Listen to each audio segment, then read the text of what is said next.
Have you ever noticed how silence can feel loud?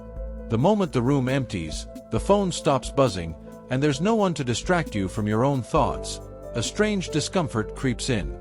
It's almost as if being alone exposes something we've been trying to avoid. For many people, solitude feels like a punishment, a reminder that something is missing. But what if being alone isn't the problem? What if the real challenge is learning how to be alone without feeling lonely? We live in a world that constantly tells us to stay connected. Notifications, messages, endless scrolling. There's always someone talking, posting, reacting. We've been conditioned to believe that value lies in constant interaction. If you're by yourself on a Friday night, it must mean you were not invited. If you eat alone at a restaurant, people might assume something is wrong. Slowly, without realizing it, we begin to associate being alone with rejection. But solitude and loneliness are not the same thing. One is a physical state, the other is an emotional experience. Loneliness is not about the absence of people. It's about the absence of connection, especially with yourself. You can be in a crowded room and still feel painfully alone. You can have hundreds of contacts in your phone and still feel misunderstood. On the other hand, you can sit quietly by yourself, reading a book or sipping tea, and feel deeply content. The difference lies in your relationship with your own mind. Learning to be alone starts with shifting the narrative. Instead of seeing solitude as a gap that needs to be filled, see it as space that can be explored.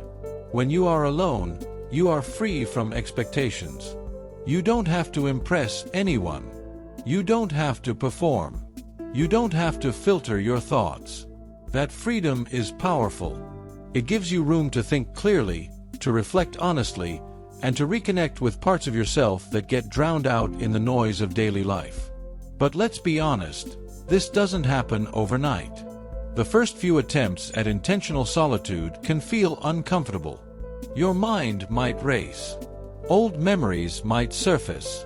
Doubts may appear. That's because distraction has been your coping mechanism.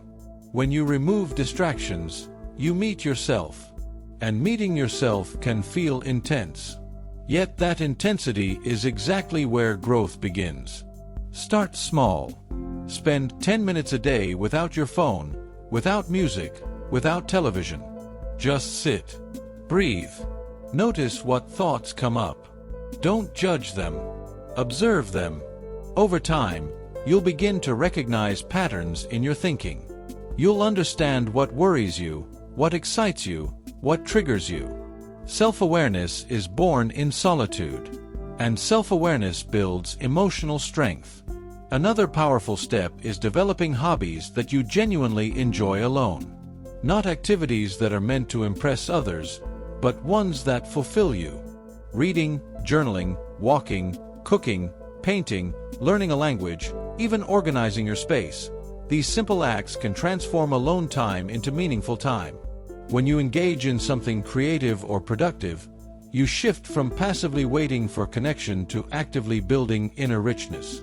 There's also something incredibly liberating about taking yourself out. Go to a cafe alone. Watch a movie alone. Travel short distances alone. At first, you might feel self-conscious. You might imagine that everyone is watching you. But here's the truth. Most people are too busy thinking about themselves. When you push past that initial discomfort, you'll discover a quiet confidence. You'll realize that your company is enough. Learning to be alone also teaches emotional independence. When you rely entirely on others for validation or happiness, you give away your power. You begin to fear losing people because their presence becomes your emotional anchor.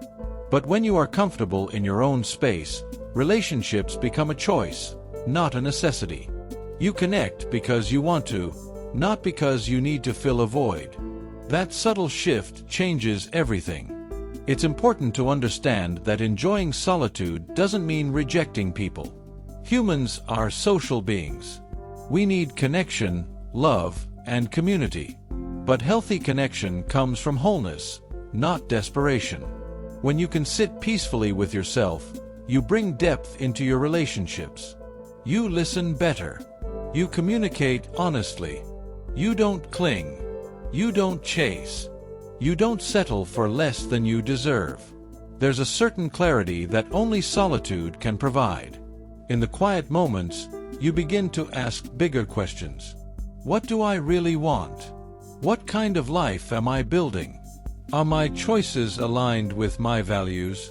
These reflections are often avoided because they demand honesty. But avoiding them keeps you stuck. Facing them moves you forward. One of the biggest fears people have about being alone is the fear of insignificance.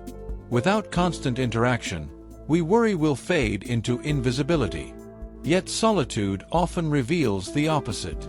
It reminds you that your existence doesn't need constant acknowledgement to matter. Your thoughts, your dreams, your inner world, they hold value even when no one is watching.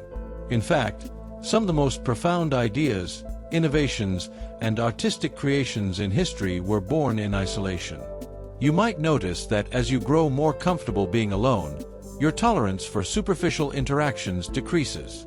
You stop entertaining conversations that drain you. You stop attending events out of obligation. You start choosing quality over quantity. That's not isolation, it's maturity. It's understanding that your energy is limited and deserves careful investment.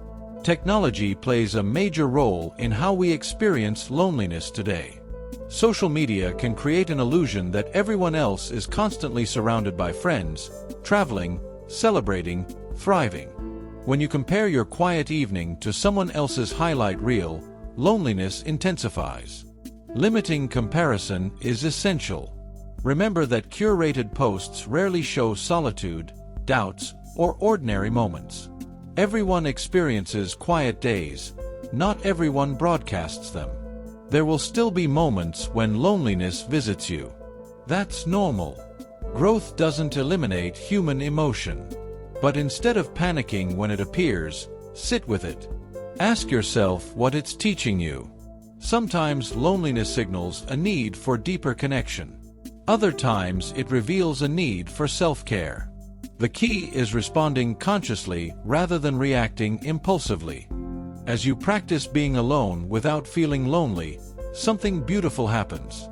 You begin to trust yourself. Decisions feel clearer. Your self-esteem strengthens.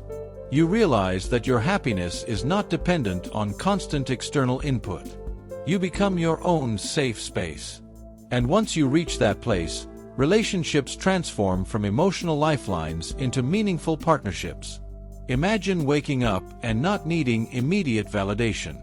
Imagine enjoying a quiet morning without reaching for your phone. Imagine sitting with your thoughts and feeling calm instead of restless.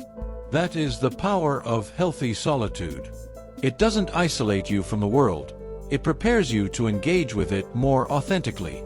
If you've been avoiding being alone because it feels uncomfortable, consider this your invitation to lean into it. Growth often hides behind discomfort. The version of you that feels peaceful in solitude is stronger, wiser, and more emotionally secure than you realize. Start today. Give yourself intentional quiet time. Explore your thoughts. Invest in your interests. Take yourself out. Reflect honestly. Disconnect from constant noise. Reconnect with your inner voice. The more you practice, the less loneliness will control you. And the more you'll discover that being alone is not emptiness, it's opportunity. Because at the end of the day, the one person who will be with you through every success, every failure, every heartbreak, and every triumph is you.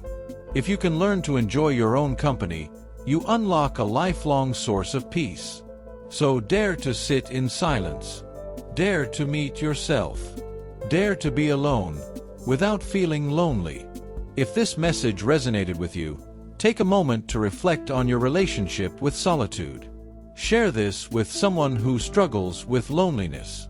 And most importantly, begin building a friendship with yourself today. Your future self will thank you for it.